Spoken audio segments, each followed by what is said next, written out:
Are you ready to podcast? Totes delay. Welcome back to another episode of Gotta Read 'em All, aka the Otakuology Podcast. Right, where we like to go in and dissect other things and what characters could be in other kinds of anime and or manga. So, topic for today is how much Giovanni in another life could be Crocodile from One Piece. Do you think so? Totally. I guess I could kind of see it a little bit. A Dragonite or something cut him across the face and took his hand, and then he got thrown into a different dimension to be in One Piece, and he's like, But, I mean, it's been a while since we've done a Pokemon episode. Do you remember what happened? On the last one? Yeah. Yeah, we had the whole thing with Giovanni on the last one. What happened? We had where Red journeyed with Giovanni for a little while and basically like got saved by him, and Giovanni told him, well, he didn't tell him, he told us as the readers, basically he wasn't intimidated by Red at all for any reason because of Red being a child and the decisions of what he made. Because at one point Giovanni's like, oh, he could be a threat, and then and these Magmar were basically burning down the town, and then he left him alive, and Giovanni's quote was like that Ash Red bad that Red is too he's too nice to be a threat, basically. But now we are on chapter 24. Yeah, we're on chapter 24, and which is What a Dragonite. Yeah. But yeah. And then Giovanni ended up killing these Magmar, so. Yeah, he did. He killed the Magmars pretty good. Right, with ice. Yeah, with ice powers. Yeah. The worst thing is it makes me think of Zootopia with the little weasel guy where he's like, ice him. Oh, yeah. It was like a shrew. Yeah. It was like a shrew, I think it was. Yeah. Yeah. But we are now on, is it C Route 19? Red and, is it Poliwrath? Yeah, Poliwrath and Krabby. Poliwrath and Krabby are in the ocean looking for something. He's got like these like almost like dowel rod type of thingies. They're called the item finders. Are they? Yeah.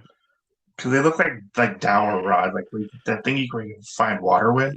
They are dowel rods, but they're the item finders. Yeah. Which I would just like to point out, I feel like they were one of the most useless things in the game, but whatever. I don't even remember that being in the game. Yeah, you could like basically pull them out, and you could go to an area and it would tell you like possibly something around location, unless you had one of the cutscenes or whatever where it was basically like you could hold like B or something, and then you would hold the dowel rods, and you could see a little thing like jostled like energy between them or whatever, so that you knew like you were getting close. But it was weird. It did not make sense. But we see them swimming in the water looking for something. We don't know what they're looking for. And we flash back to at the Poke Center. Red is talking to Professor Oak about he's looking for this thing called the hidden machines. Is that what it's called? HM basically? Yeah. And there are 5 attacks. And he's already found 3, which are cut, flash, and strength, which Cut went to Ivysaur, Flash went to Pikachu, and Strength went to Snorlax. He's still got to find Surf and Fly. And he's close to finding the Surf one, which we find out that is underwater. And I'm surprised Red can hold his breath for this long. Right. Because it seems like forever. And so when he's like talking to Professor Oak, we see him like flashing back and forth between this conversation and what's actually going on. And him trying to get through this particular area, I guess. And turns out there's a fucking Dragonite. And I just gotta say, the scale between Dragonite and Red is like crazy different. Yeah. Like Dragonite looks like he's like a kaiju. Yeah.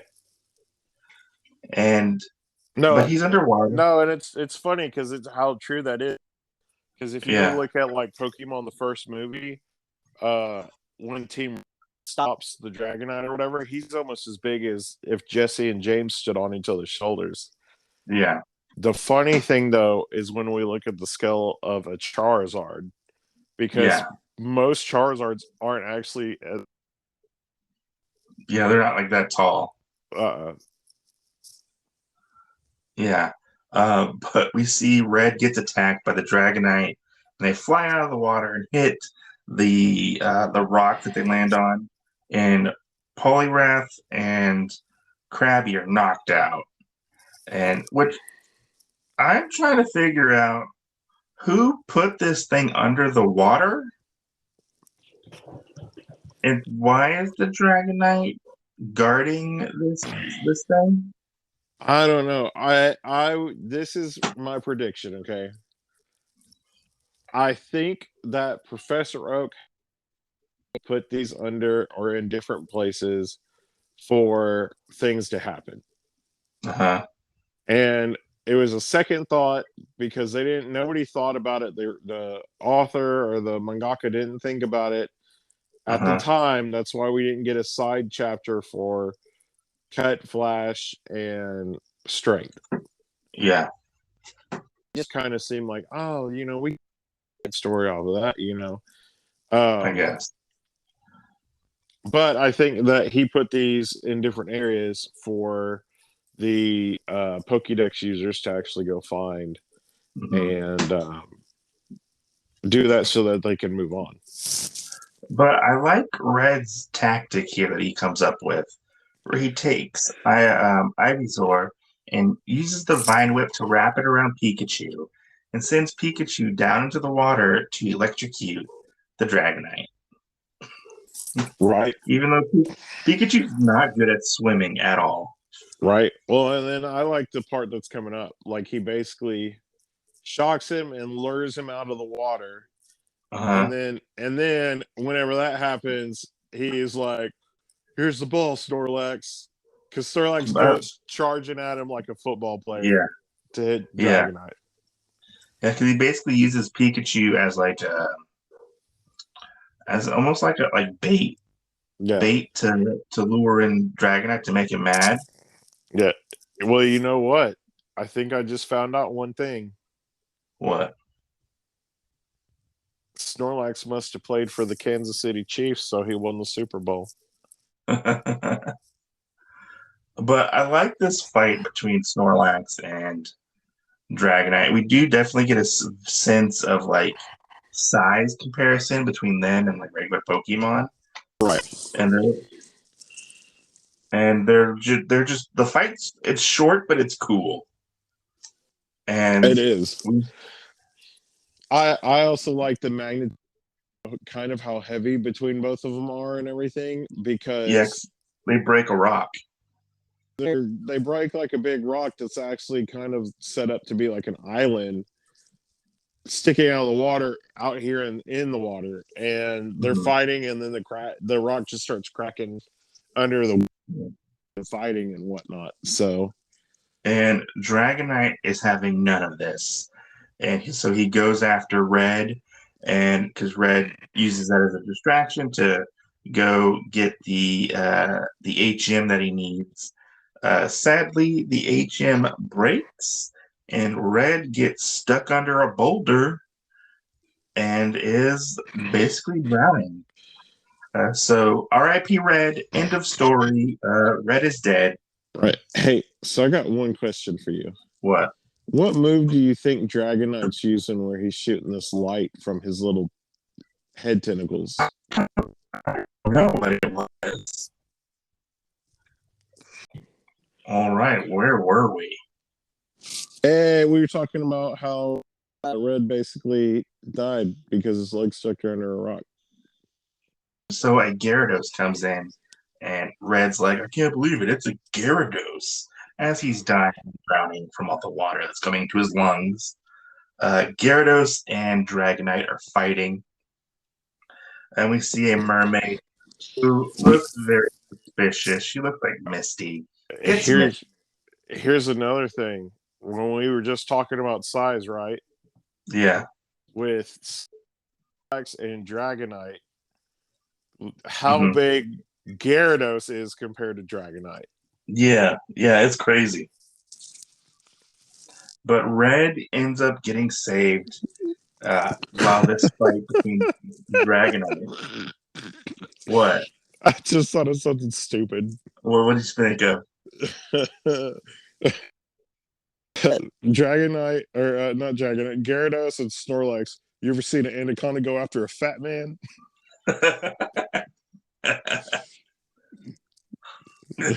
No says I. I am well protected. This mermaid, who we find out is Misty, saves Red, and Red gets out. He finds that a Starmie is there to save him as well, and this big, like, these two big hulking beasts are going at it. And Gyarados kind of like gives a wink to Red. He's like, hey, or like a nod. You might even say they're having a kaiju fight. Maybe that, but Gyarados and Red have a little moment, and Red tells Gyarados, I believe he tells him to do like a hyper beam attack because I think Dragonite's getting ready to attack, and we get this really cool, like almost like a test of strength type of situation where we see like the power of both their hyper beams, like the force and the shockwave of it, just really cool and like very well depicted. I'm telling you, it's a kaiju fight. It basically is a kaiju fight. It's Godzilla versus King Ghidorah, which is cool. I mean, there is kind of Godzilla vibe as I can see going on with this, and turns out Gyarados wins the fight between Dragonite and himself. I don't think it was a fair fight because Snorlax jumped in out of that before that. But it turns out the HM got destroyed because Red was reckless, and we find out that Misty saved him, and she is a Pokemon water expert. So she could have basically just called him and called Misty and asked to use her surf, and not have to go through this trouble. She said you could have just called me and you could have been waterborne. Which I have questions. Okay. One, why was the Dragonite there? Why did the Dragonite care so much about the HM? Because Gary already got it before Red did. Right. Not Gary, Blue, sorry. Blue. Did Blue have this trouble that Red had, Did he have to fight the Dragonite? Why was this thing put down in the middle of the ocean?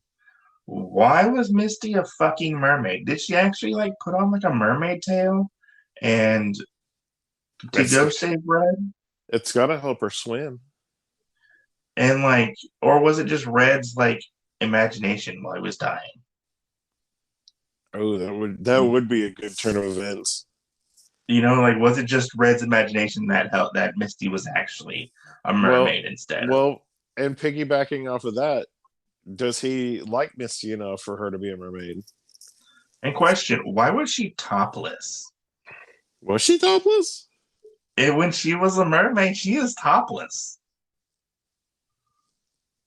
She has no clothes up top. So she is booby out. The boobs are out. You're going back to look, aren't you? I know. I got it. I was like, I didn't even notice that. You sick pervert. Am, What a pervert. am I the sick pervert for not noticing, or are you the sick pervert for noticing? I get Yeah. what is that? What the hell? I didn't notice that at all. I was like, no, she had like the little. I guess it's from the anime. I was like, no, she had the little shell cups on. We're all good. And then I'm like, no, you're right. Like, we don't see that at all. No, Misty. Yeah, Misty's going free at this moment. Or maybe she's a wizard. She can turn. Maybe. She can turn her legs into a tail. So let me ask you, what did you think about this chapter? I mean, it very much dovetails into the next chapter. I mean, I like the fight. Yeah, Hopefully we'll get a rekindle back with Gyarados, since we did realize that this is Ash's Gyarados. Um, you mean Misty's? no, isn't this Ash's Gyarados?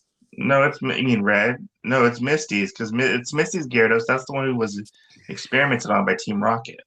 Uh, Yeah, I forgot about that. yeah. They actually talk about that in the next chapter. Um, as much as I thought the fighting was cool and I liked that part of this chapter, Yeah. I kind of felt like we could have just like not had this chapter and just You moved on. you didn't want to sit there and think about, oh, good golly, I could be uh like Red and have some topless Misty pull me out of the water. Well, Red was unconscious for most of that, so I don't think it really matters. And That's Misty okay. is, That's okay. Sometimes guys like to be guys of desire. Okay. I mean, Misty is a teenager. She's not even legal. Oh, but Ash is younger than her. You mean Red? Yeah, Red is younger than her. I think so. All these damn colors. These colors don't run. They about to. They're about to run red. What did you think about this chapter? Uh, yeah, I mean it was cool, and I see what they were going for. But the other thing is like, and Misty said, "Oh, you could just call me up for me to get to wherever." The other Yeah, question that I have to bring up though with that is, okay, well he can call her up, but how's he going to call her up all the time? That would just get annoying. true. If you were like, "Hey Jen, I need you to come pick me up and take me somewhere or whatever," I'd be like, "Yeah, sure, buddy, I can do that." But The 50th time you do it in the same week, I'm going to be like, "I will like kill it. I will kill it you just if I it will just kill you if makes you pick the phone up one more time." it just makes no sense why this thing will be in the middle of the ocean and they have like no context to why it's out there. I don't know. I mean, it has to be some reason. That's why, like Professor Oak told him, "Oh, you need this." Yeah, So we'll have to see. maybe we're just reading too far into it. Maybe we are just reading too far into it. I mean, this is meant for children, and we're in our 30s talking about Pokemon adventures.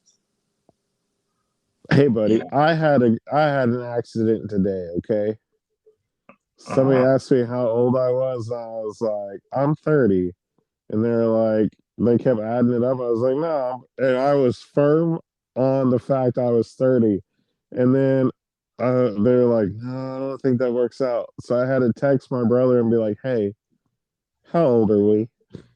Why didn't you just show me your driver's license? I did, but even in my head, that wasn't like clicking with me. So I was like, "How old are we?" And he goes, "We're 31." And I was like, "Oh, okay." So sometimes in my fucked up head, hey, buddy, you might be in your 30s. I could still be 29. Oh, okay, okay. All right. But I'm actually looking forward to getting through this little chunk of story and moving on. Um, I was looking at it that we are on chapter 24, yeah, and so we have like 3 chapters left to get done with book 2. yeah, we will. Yeah. So Hopefully, we can finish the first 3 by the end of this year. hopefully. It takes us so long to get through these fucking things. That's true, and they're wrapped up in such little cute packages. Yeah. But anyway, guys, thanks for listening. Let us know what's your favorite Pokemon. Who would you think would be cool in a kaiju fight? And as always, see you next Tuesday.